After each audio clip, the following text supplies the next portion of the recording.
Katie here, and we are inspiring ourselves by fearlessly empowering other people. And right now, that's funny, that's not what I say, but I'm focused on something else. Getting Peter onto this Facebook Live with me. So I'm going to go ahead and invite him now and see what happens while I go find my phone charger so that I can be ready to go. And I do think that I've sent out the invite, Peter. So if you can join, great. Or ask to join. I want to find a portable, oh, there we go. Charger. So at 8:30 Pacific Standard Time. Most of my friends are there. We're going to go live to talk about the Bible and explain it in esoteric ways. Hi, Rachel. I think you'll really like what we're doing. So come back in 2 minutes. Maybe we'll stay on here. It'll just be a weird start. I don't think that I want that. So Rachel, and anybody else who's watching, in 2 minutes, we're going to jump back on live and talk about the Bible and the hidden messages in the Bible. Look, Peter's there and can see me. And I've sent an invite. That's so weird. I'm going to screenshot that. I don't know why it's doing this. So, do you think that we should do this on Instagram Live? I know that we've already invited all the people somewhere else, but we can just shift, because if it's not going to work here, I don't know what else to do. Unless you want me just to talk and you to text. I don't think that's going to work. Okay, so everybody stay tuned. Actually, I'll just stay on here for a minute because people are planning to be here at 9:30. And then, Peter, would you be willing to message me in here in the comments and just let me know if it's okay if we meet on Instagram Live? But I'll stay on this platform for like 3 minutes just to get everybody over there. And maybe if you could go into the groups like Levolution DAO and your accelerated program and just let them know that we're switching over while I sit here and talk to myself and these lovely viewers. Thanks for being here, Cindy. And I will get back to you soon about the foot baths. So I'll actually probably be back March 6th. That's my plan. So, but it might be the 10th because I might go to a play. Okay, so at this moment right now, Peter and I are supposed to be doing a live, and what we're doing is we are talking about the Bible in hidden perspectives. And so looking at the word in the Bible, right? And kind of going through it and understanding it slightly differently. Hi, Rodana. I was trying to send you a message last night about this, so I'm glad you're on. Also, I'm not able to get Peter onto the screen, so I think we're going to switch over to Instagram. And so what we will be talking about this week is Moses and the burning bush. And it's really fun to have deeper understandings and to have different perspectives. And, oh, I got an option to bring you on the video. Oh, it's working. We just for a few minutes. Oh my God.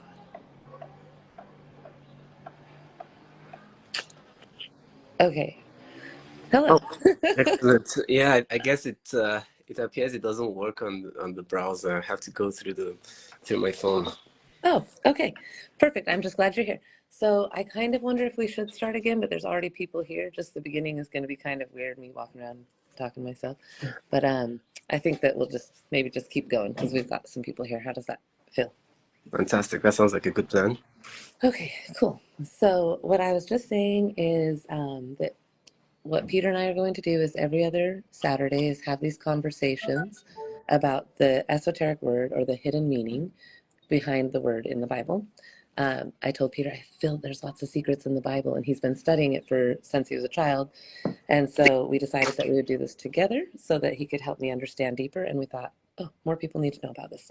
So we invite you guys to grab a tea or a coffee and just relax and enjoy. If you do have any questions, comments, anything like that, please do put them in the comments below, and we'll make sure to address them as they come. And like I was just saying, today's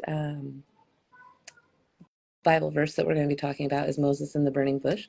So Peter, would you give us just a quick summary of what that story is? Yeah, for sure. So it's quite an interesting story in the Bible. One of my favorites growing up. Essentially, it's a story of Moses. You know, he left Egypt. He was the prince of Egypt, and he left Egypt due to some altercations. He saw a servant, beating up one of the Israelites, and then he attacked the servant, and took his life. So he ran away, and he went to a land where he got married to got married to the daughter of a guy called Jethro. And he was going through his own, so to speak, wilderness experience. And when we think about that, it's from the place where he left his comfort zone, Egypt, to the desert, wondering what he should do. And then, one day he comes in contact with this fire, with this burning bush. And from the midst of this burning bush, he hears a voice that tells him, "Hey, Moses, this is holy ground. Take off your shoes." And the fire begins to speak to him. And again, the fire wasn't consuming the bush, but was burning. And that was the reason why Moses, approached it on the top of this mountain. And the fire, explained to him that he's called to go to Egypt and, liberate the people of Israel from slavery.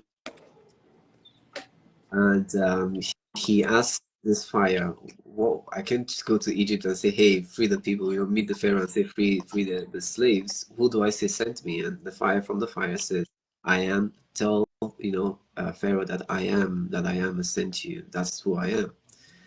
So in summary, that's the story. That's where it all begins for him, his journey. That's beautiful. I really like that you began with that he left his comfort zone and just seeing that the Bible is teaching us principles and how to integrate these things into our own lives, right? And so how can we see when we're leaving our comfort zone and what are we being initiated for and what are we being called to do? And so it's fun to start to shift our perspective in life to understanding ourselves deeper and what we're being called to become. Absolutely. Yeah. And it's also quite interesting that, for him, he was sort of like lost after he left the promised land or the comfort zone. He didn't know what to do. He was in the desert, very complicated, being the next Pharaoh. And all that changed. And so when we think about two things, the fire, it's like the fire always comes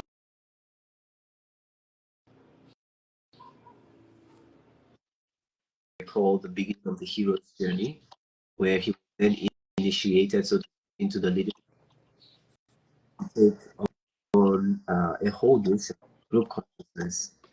You can imagine before he was probably about himself and his family, and that's it. Now he's talking about taking on millions of people as the leader.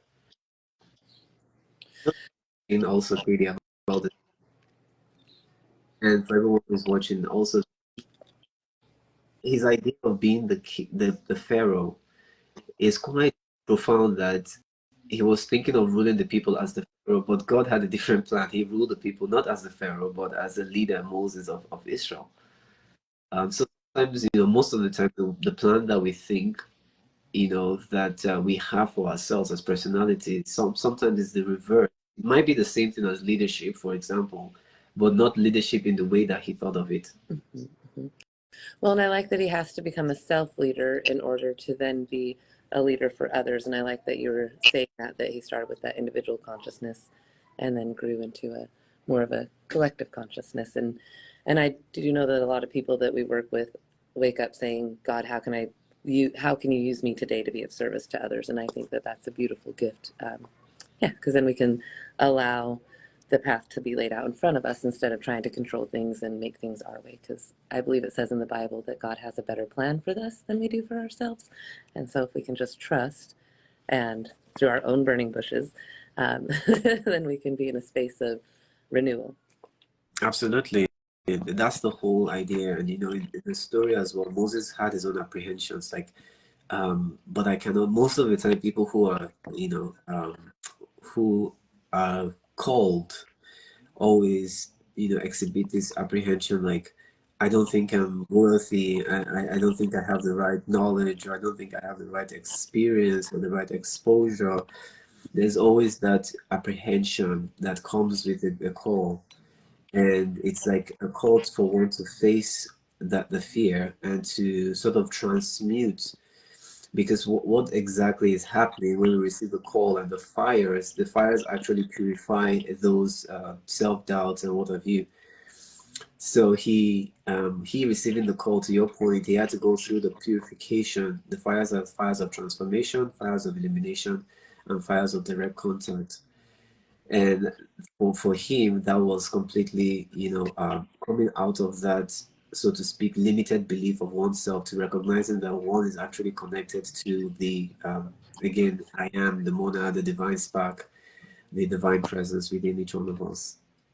I really love that. Yeah, the like you were saying, the fear and the initiation, leaving your comfort zone, and that initiation. So because I remember when I first asked you, I was like, "Why is the bush on fire?"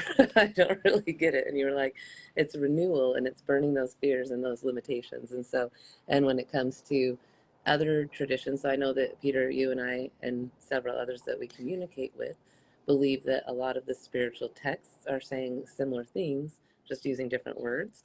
And so I like how you were able to bring in that, like the Kundalini aspect of it and different things like that. So would you be willing to just elaborate a little bit on your knowledge of how things are the same but different, as they say here in this town? Well, for sure.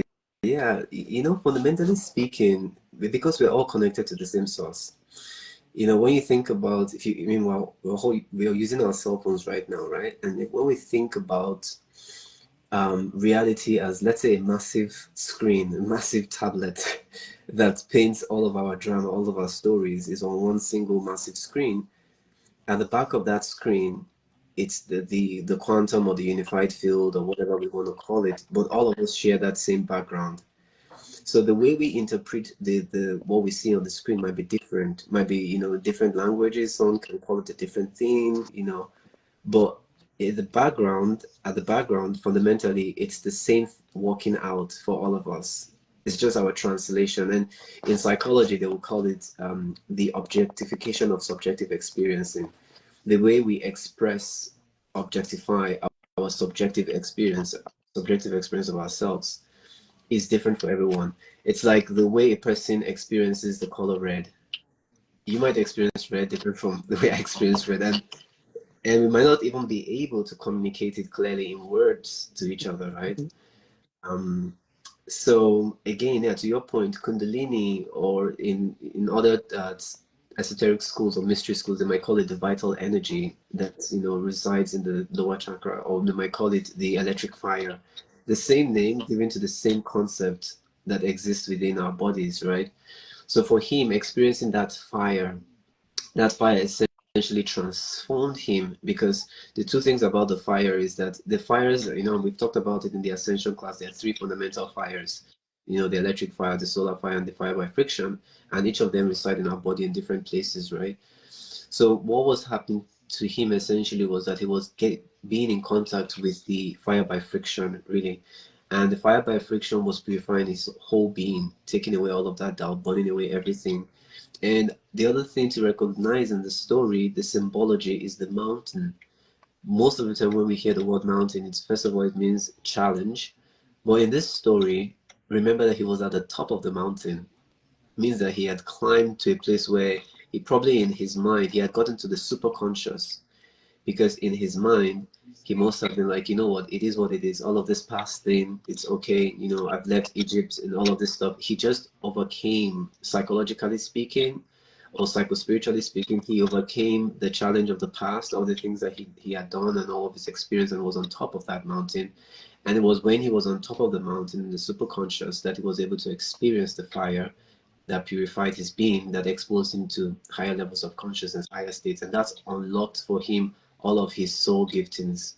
So, you can call him a white magician, for example. He was then had access to be able to perform all of those, what we call mysteries of, turning water into, sorry, turning the Nile into blood, and the frogs, and he dropped his staff and it turned into a snake, and all of those things. He had unlocked a greater soul quality. And also, one of the things that happens with the fire is the burning away of the illusion. So he had also transcended the illusion. He had transcended, self-transcended the material dimension. So, again, I think in answering your question is really understanding that we might objectify, excuse me, we might explain our subjective experiences in different words or different terms, but the experience of the hero's journey or the soul's divine journey for everyone is the same path. It's the same process of coming in contact with higher consciousness, purifying of oneself. And the fundamental thing about this journey is that it is as above, so below. Is that what is happening above in higher consciousness begins to happen in the lower consciousness in the material dimension. When we divide ourselves into like two halves, our being, we can say that our lower energy centers, for example, are the material dimension, and our higher centers are the spiritual or the supernatural dimension.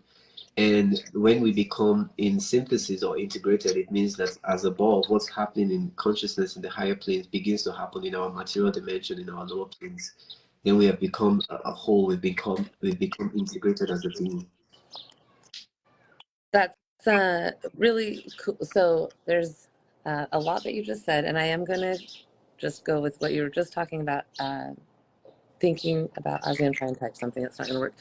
Like with getting to those higher planes and those higher levels of consciousness, what does it take to get to that? Like, can somebody do the job for you, or like, what does that look like?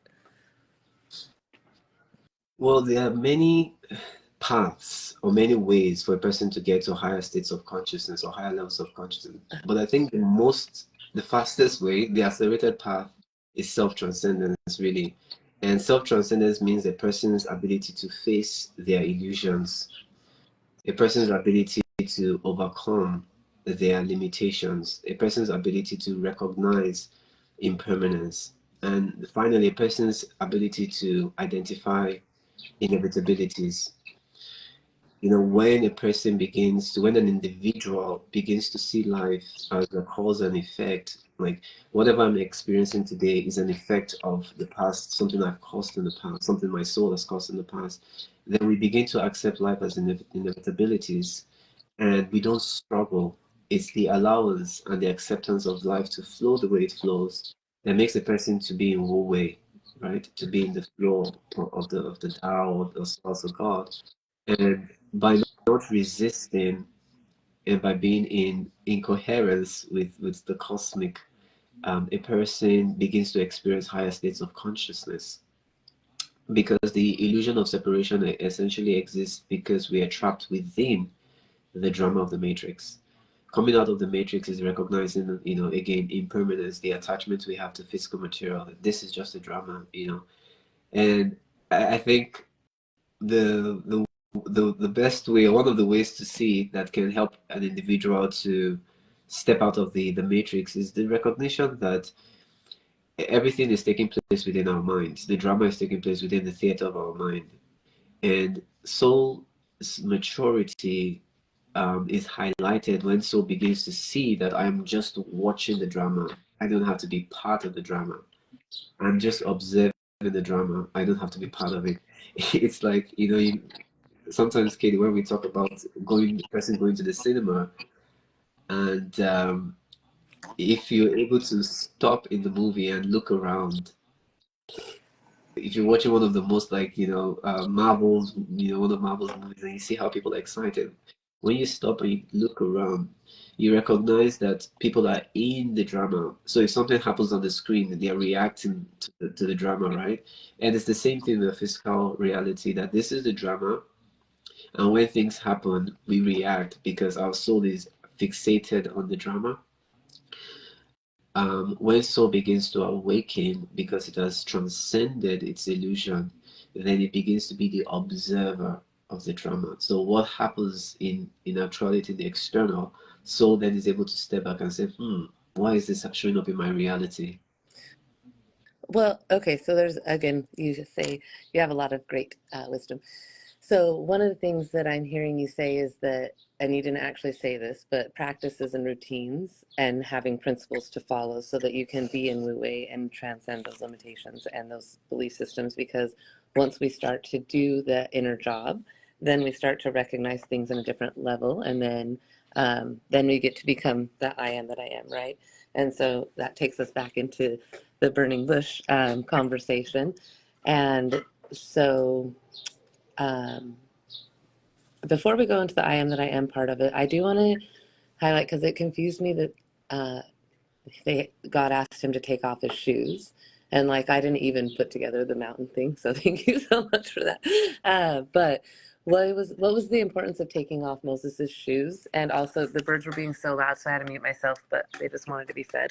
Isn't that so cute? That's The blue jay that's very loud, but now he's got food, so he'll be quiet. So thank you for letting me segue there. But yes, so with the shoes, taking off the shoes, what is the value and importance of that part of it?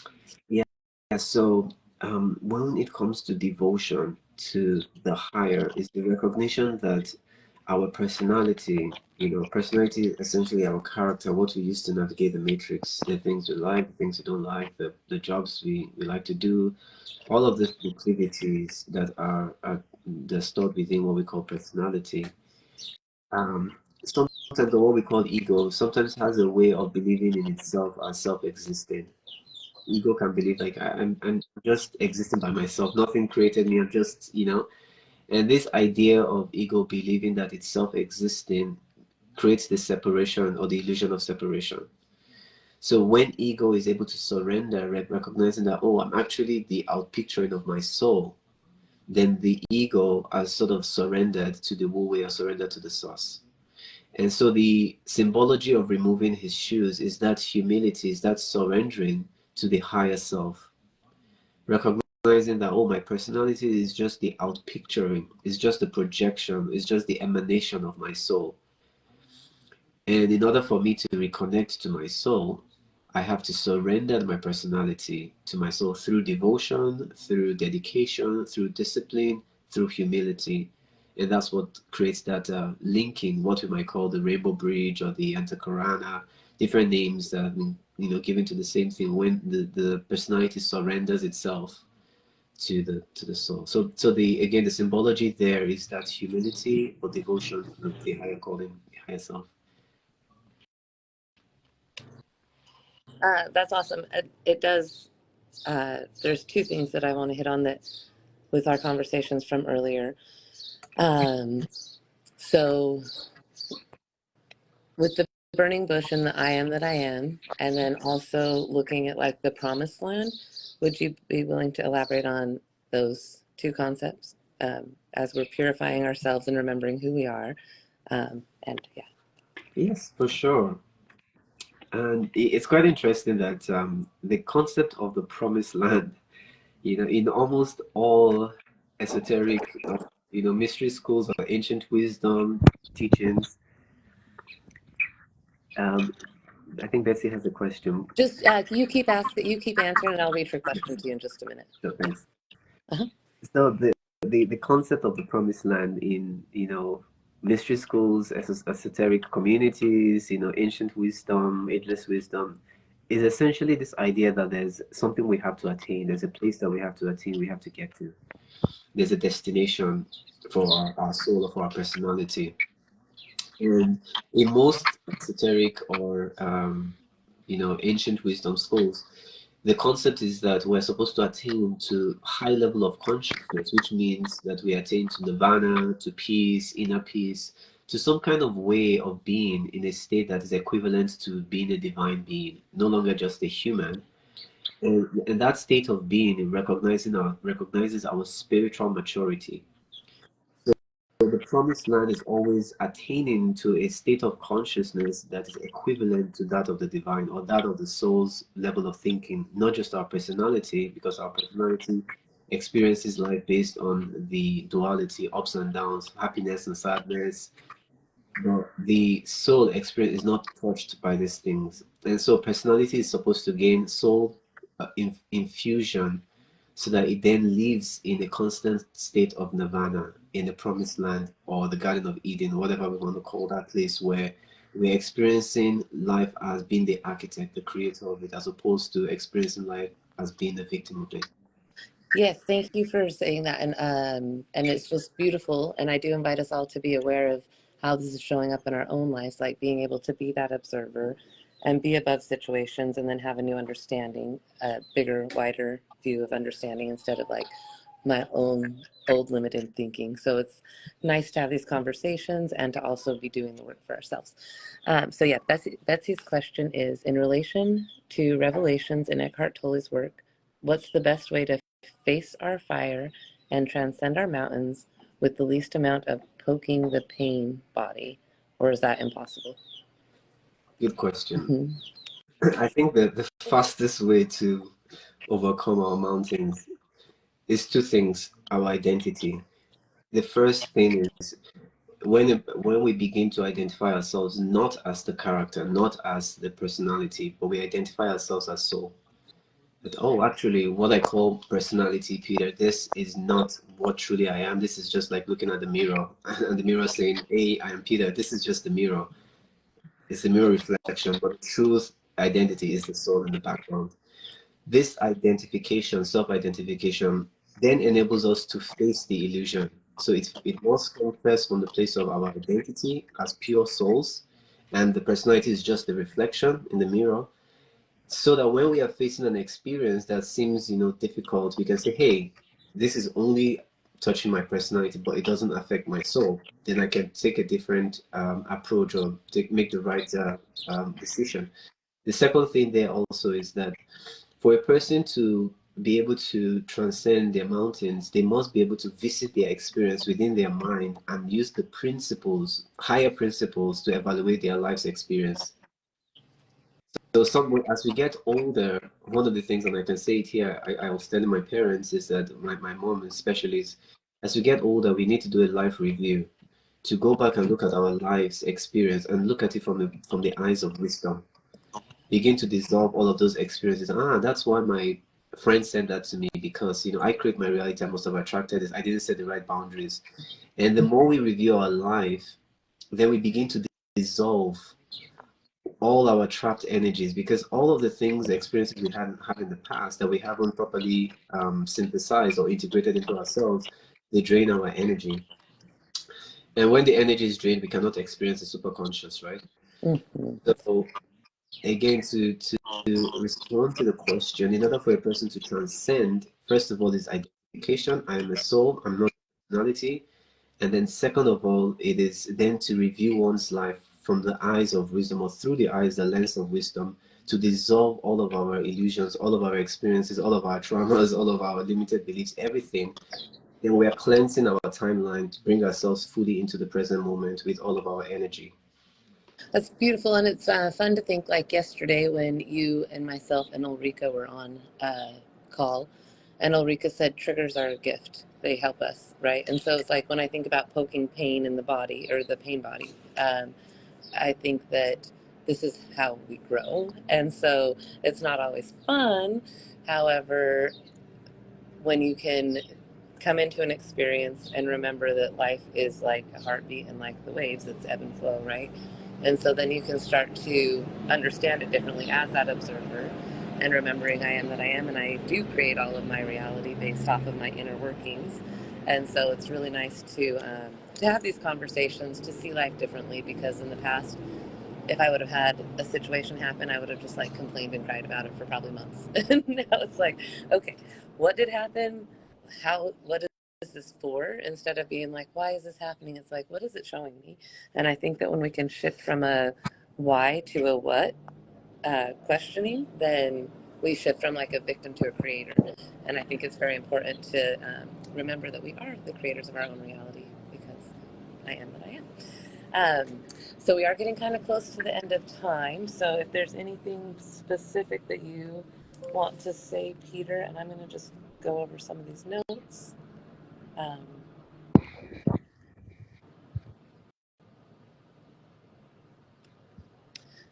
I do like, I'm just going to cut you off now. I just asked you a question. I'm going to just read the conclusion that you had created.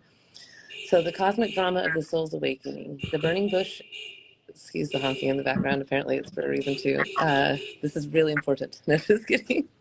The burning bush story is a profound allegory of spiritual initiation, where the divine call awakens the soul's latent potential. The trials of initiation refine and purify consciousness. The realization of I am that I am aligns with the soul and its divine essence. The path of service becomes the natural expression of awakened consciousness. And really quick, before I finish reading, I think this is really, really, really important, especially the time that we're in politically. It's so important. I think that we forget, and I know that you're up in Canada and I'm in the States typically.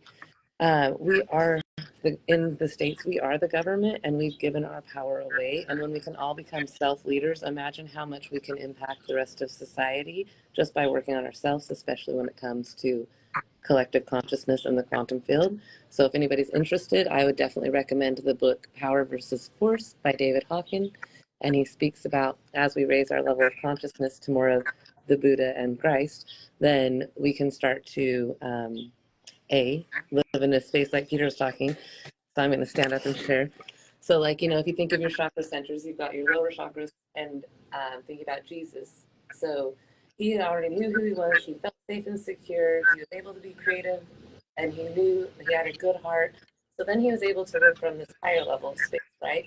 And so when we can all start to transcend our attachments and our limitations and our fears, then we get to move into a space of living in a higher level of consciousness and things start to work differently.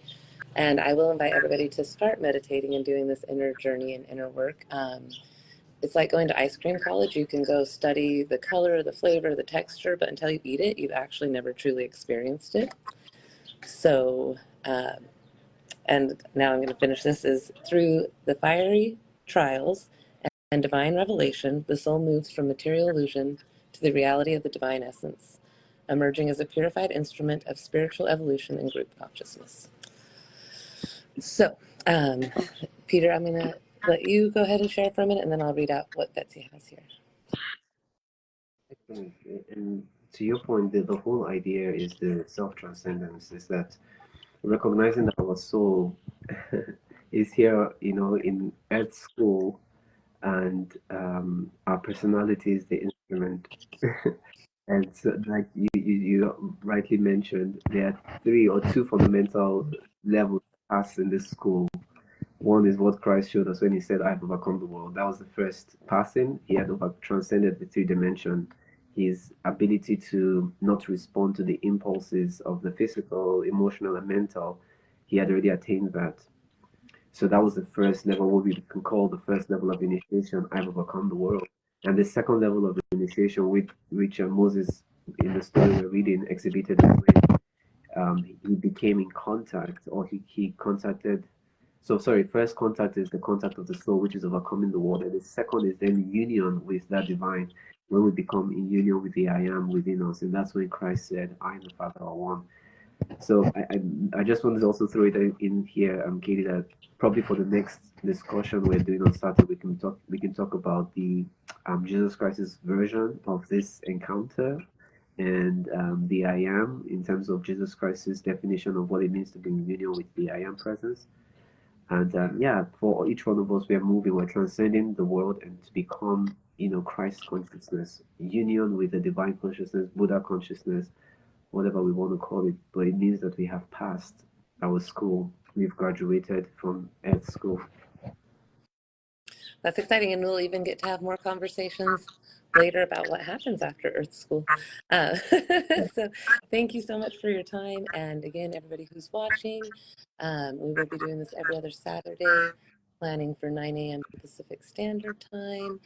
And if I'm kind of feeling that it might be a good idea to create either a group or a messenger thread where we can, if anybody wants Peter's notes, I'm sure he'd be okay with me sharing them. So thank you guys all for being here. We love you all very much, and we look forward to continuing to grow together.